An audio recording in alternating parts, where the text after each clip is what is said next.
So, kamusta po mga ka-Streetwise? Ako po si Takero Miyamoto at welcome po sa aking munting channel. Sa mga kababayan, so bukas po, merong maisog rally. At gaganapin na po yan sa Maynila. So, ano ba to? Ito na ba yung pinaka-finale? Ito na ba yung pinaka-finale ng maisog rally? Kasi alam naman po natin na yung maisog rally po, lumibot po sila sa buong Pilipinas. And then, puro kapalpakan lang naman yung nangyari. Di ba? Isipin niyo, di ba? Nagmaisog rally kayo. Tapos yung mga dumadalo, yung mga uma-attend lang din naman pala, mga taga Davao din. ito yung reklamo nila, no, naalala niyo yon? Di ba? No, meron silang maisog rally sa Tacloban. So nagrereklamo sila na bakit daw mahal daw yung ticket. Hindi daw makapunta yung mga taga Davao City sa Tacloban kasi mahal daw po yung ticket. Kita mong katangahan ng mga to, niloloko nyo lang yung sarili ninyo. Kasi unang mga kababayan, pag sinabi ninyo na maisog rally sa Tacloban, dapat yung mga attendees ninyo, mga taga-Tacloban. Pero kung yung attendees nyo lang din naman pala is mga taga Davao, bakit pa kayo lumabas ng Davao?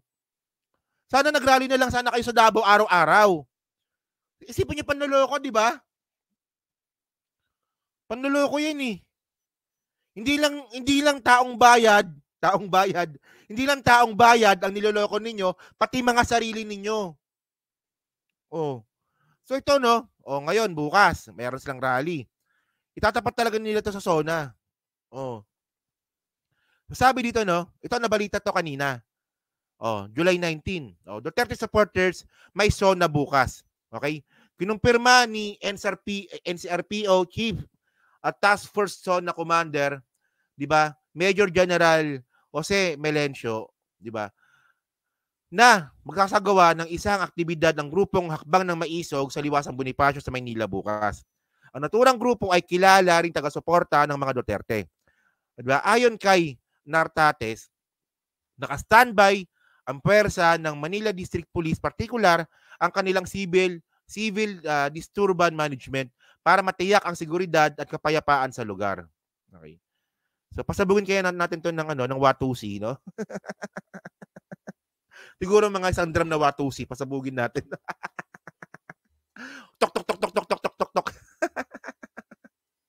So sabi dito no, okay. Dahil sa isang freedom park hindi na kailangan ng permit para sa isasagawang aktibidad. Totoo naman 'yun kasi tayo naman po nakapag-rally po tayo, di ba? Okay, so sabi dito, nabatid na isang people SONA kasama ang iba't ibang sectoral leaders ang isasagawa ng grupo alas 2 bukas ng hapon. Imbitado nila ang mga Duterte sa aktibidad. Tingnan niyo mga kababayan no, kung anong klaseng panloloko itong ginagawa nila. So yung maisog rally mga kababayan, invited daw po yung mga Duterte. Kita nyo panloloko to eh. Bakit nyo iimbitahan yung mismong pasimuno? kung sino yung mismo may utak, siya yung inimbitahan ninyo. Well, ang point natin dito mga kababayan, parang inaalis lang po ng mga Duterte yung sarili nila sa maisog rally. Kunwari invited lang sila, kunwari wala silang alam, mga kababayan, kabobohan naman nito kung hindi pa rin natin maintindihan. I-invite ninyo ang mga Duterte, sila nga pasimuno niyan. 'Di ba? Ganyan po talaga, kagunggong, basta po, 'di ba? Bayad. 'Di ba? Mga bobo eh. Sabi ni Kunichiwa, bobo nga, 'di ba? Walang yan to no, mga taong bayad to eh. So ito na, Sabi dito, pakinggan ang sigaw ng tunay na hinaing ng sambayag Pilipino. Pakinggan ang tunay na sigaw ang sigaw, pakinggan ng sigaw at tunay na hinaing ng sambayag na Pilipino. Walang yan. People SONA sa taong bayad. Walang yan itong mga to, no? Laugh trip itong mga to eh. Nakakatawa na lang itong mga to eh. Alam nyo, mga ka-streetwise, wag po natin masyadong seryosohin itong mga to. Kasi pag sineryoso po natin itong mga bobo na to, sasakit lang pong ulo natin. O, tingnan ninyo mga kababayan, no? Ito Nagrally po tayo sa Liwasang Bonifacio. Konti lang tayo nun. Siguro mga 300 lang tayo nun. Pero yung konti po na pumunta sa Liwasang Bonifacio, mga kababayan, successful tayo. Ano nangyari? Nag-resign si Sara Duterte. Ito mga kababayan. Kailan sila nagsimula mag-Maisog Rally? January. Kalahating taon na nagrarally pa rin kayo. Anong nakuha ninyo sa rally ninyo? Di ba? Tayo, nagrally lang tayo isang beses sa Liwasang Bonifacio. Kasama si Kuya Sam The Adventures doon. Pero isang beses lang yon, konti lang kami noon nila Kuya Sam, pero successful. Kasi nag-resign si Sara Duterte. Si Bruce Protector, nakita ko nakabike. Nakabike siya doon. Nakapag-usap kami niyan. Ngayon kayo, gumastos na kayo ng milyon. Kada rally ninyo, gumagastos kayo ng 1 milyon. Parang estimated ko yon. Ano nangyari sa rally ninyo? Wala. Mukha lang kayong tanga. Ang nangyari lang dito mga kababayan, pinagkakitaan lang kayo ng mga vlogger. Pinagkakitaan lang po ng mga vlogger, nila Ka Eric, nila Badoy, di ba? Kasi nga bayad. Ko. Continue pa natin, sabi pa dito. Ito pa malapit, kasama pa si Pebbles. Kasama pa si Morales. Tamo naman tong tayo na mga kapatid, kita-kit sa EDSA. Bukod po sa Liwasang Bonifacio bukas ng 2:00, meron pa sila sa EDSA. So ano ba to? Todo na ba to? Ayan na ba yan? Todo na ba yan? Hanggang dyan na lang ba talaga kayo? Ano yan? Alam niyo mga kababayan, si Pebbles, kaibigan ko yan. Pero ngayon hindi na kami nag-uusap ngayon yan eh. Di ba? Pero alam niyo naman yung kwento ni Pebbles eh. Kasama ko sa grupo yan dati. Yung bakla na yan si Pebbles. Kasama ko sa grupo yan dati. At gusto po niyang pumasok sa PCO. Alam namin yun. Meron siyang application sa PCO kasi kasama namin nag-apply yan. Pero siya talaga yung porsigido. Siya yung lumapit. Pero kami yung nilapitan. Kasi nga, di ba, meron kaming grupo na na UVIP noon. Kami nila Sangkay, di ba? Nila Mike Cervera, nila Coach, di ba? So, ang plano talaga noon, makapasok si Pebble sa PCO para meron din access yung grupo namin sa PCO. Siya talaga yung may gusto po na posisyon sa gobyerno. Si Pebbles. Nung natanggal po si Vic Rodriguez at saka si Trixie Cruz Angeles, doon na po nagwala yan. Sabi niya pa nga dati na okay lang daw yung tokhang. Di ba? Okay lang daw na pumatay ng adik. Kung magsalita, kala mo naman hindi adik dati.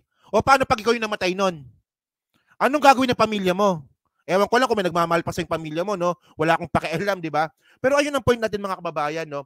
Masyadong delusional itong mga DDS na itong mga kababayan. Sabi sa akin ni Pebbles dati yun, ha? Sabi niya sa akin yun. Wala namang problema na magkaroon ng tokhang.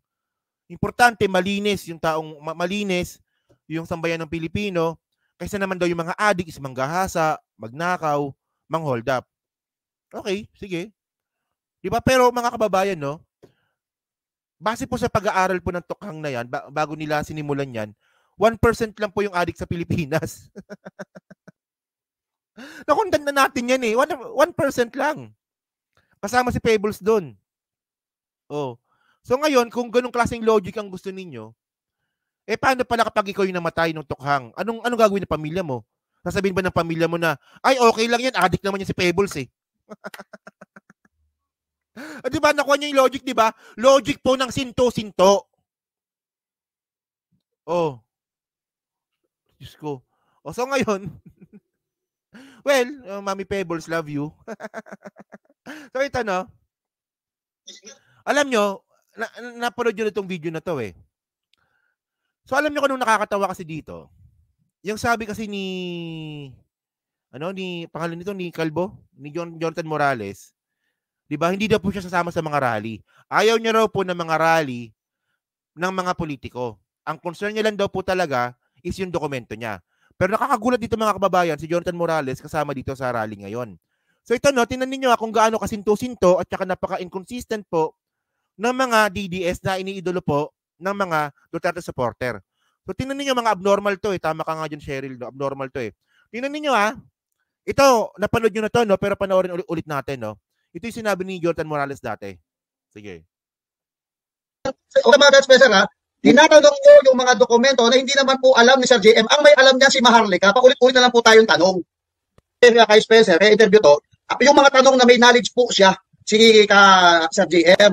Ulitin ko yung may knowledge po siya, yun lang po pwede natin tanong sa kanya. Pero tingin ko sir, yung mga tanong po, kamukha kay Maharlika, hindi ko natanong to, maganda siguro pasagutin natin si Maharlika sa mga bagay na yan.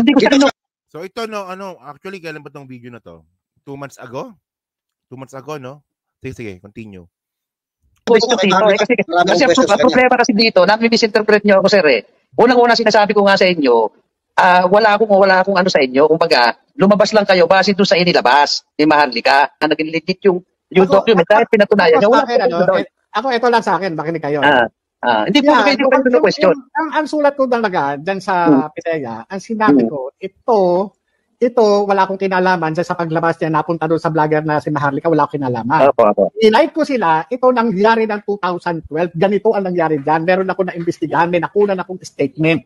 Ngayon, kung sasabihin, bakit nila ito yung litrato, sana ganito na lang. Sana, hindi ko, wala akong kontrol dyan. Kasi sabi ko nga sa inyo, matagal na akong wala. Kung kayo iniisip ninyo na inuutay-utay o ano man yung mga ano na yan, hindi ko na kayo masasagot. Kaya mali kasi yung pasensya na kayo kung mali yung tanong ko. Kasi sa totoo lang ako, hindi ko kailangan yung sasabihin sinusuportahan ko kayo. Wala ako doon. Ayaw ko nga yung mga nagrarally sa labas na yan. Ayaw ko yan. Kasi nga, iyan yung pagsasama sa akin dyan sa Marcos Resign Movement na yan. Ayaw ko. Yung nag-iinap niya si Ping Lacson, ayaw ko. Nag-iinap niya si Trinidades, ayaw ko. Bakit? Kita nyo, nakulong na nga ako. Hindi ko po kayo pino-question, malinaw po yun. Siguro namin hindi ko po kayo pino-question dito. Wala po akong political dito. Sinasabi ko. Di ba? Sabi niya, di ba, na yung mga rally-rally daw po na yan ayaw niya. Kasi ang pinaka-motivation niya lang naman daw po kung bakit siya lumabas sa publiko kasi daw po, yung dokumento daw po, nilabas daw po ni Maharlika. So ngayon, ano to? So ngayon kasama ka na sa rally. So ano ka rin? Kasama ka rin ba sa taong bayad? Taong bayad ka rin palang, kalbo ka eh! Taong bayad! Continue ka natin, nakakatawa to. Sige. Pusin na natin ito. Hindi ko po kayo pino-question dito.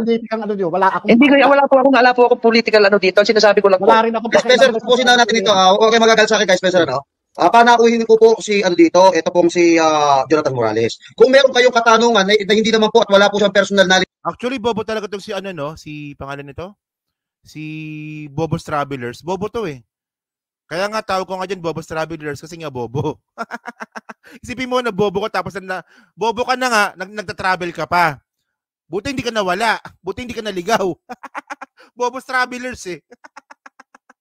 Diyan, at may tinatanong kayo patungkol kay Claire kay Maharlika kasi kahit ako nagigets ko hindi niyo po ba natanong yung mga dokumento ganito ganyan. Ang the best solution niya si Maharlika po ang dapat ma-interview. Ang tatanong po natin dito yung po patungkol po kay Jonathan Morales sa statement.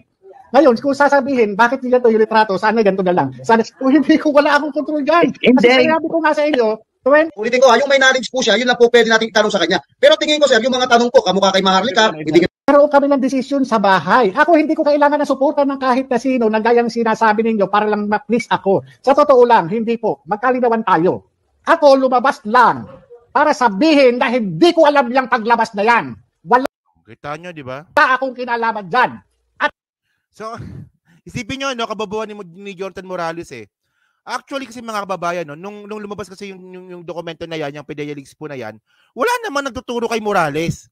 Wala naman nagsasabi na kay Morales galing yon. Ang ginawa lang po ni Morales noon, bigla na lang sumulpot na parang tae na, uy, akin yan. Naiipit ako. Pero in the first place, wala naman nagtuturo sa yung kalbo ka. Wala naman eh. So okay na yan, napaka-irrelevant ng video na yan. So ang point dito mga kababayan, Akala ko ba ayaw mo ng rally? Oh, so ano 'yan? Anong tawag mo dito? Bakit kasama ka na dito? Oh. Tapos mga kababayan, oh. Bukod po sa mangyayari pong rally bukas, meron pa sa mismong zona ni PBBM. Ayan oh. Oh. Duterte back hakbang ng maisog is set to hold a rally during President Ferdinand Marcos State of the Nation address at Diwasang Bonifacio in Manila. 'Di ba? According to Metro Manila Police Chief Melencio Nartates Jr. So bukod po bukas, meron pa silang rally sa 22. O, 'di ba?